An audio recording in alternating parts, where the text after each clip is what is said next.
Asiedu Nketia. The true state of the nation, 2 p.m. Nipa obey no problem because the true state of the nation now obey no. Wadi kan aka kire se onye no kwafo. Enti asem na obey kan e dey no majime. Then once you lie to me once, you cannot lie to me again. Ono ana ka kire se we are winning elections. Oko court no.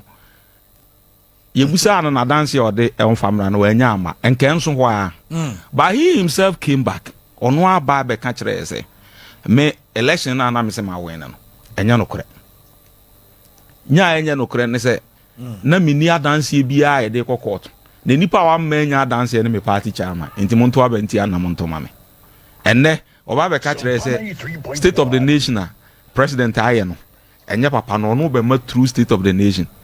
Do you want me to believe this man? Is it because you are an MPP? Not at all. I'm a discerning Ghanaian. We are Ghanaian. So Ghanaian, my junior da ho say, untimi enim tro nkyere me ntro ebetimi amani pa ewu. Ntro a ebetimi ama o supporters at TSC Street see a winning election. Which they did. Enipa nso wi. And out of which o nya akokoduro sa be ka kire Ghana for say ye call court ni gina no. Na bi ni adanse bia. And then Opeso Okachre me say, oh, why when election will be a true state of the nation and the meaning. I mean, how? Na subject now be can one no so cry no. As far as we know, you are not master of that subject. The true state of the nation now be can say.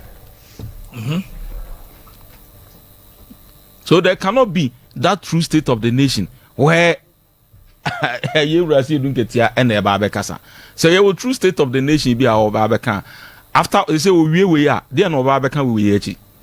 Is it not the case that one day Babeka Chres as someone Beka Chres say a true state in Nanya no correct? Na ya cry ya hunu hwe in your car. Mami ko ke yeti amra sisi ana.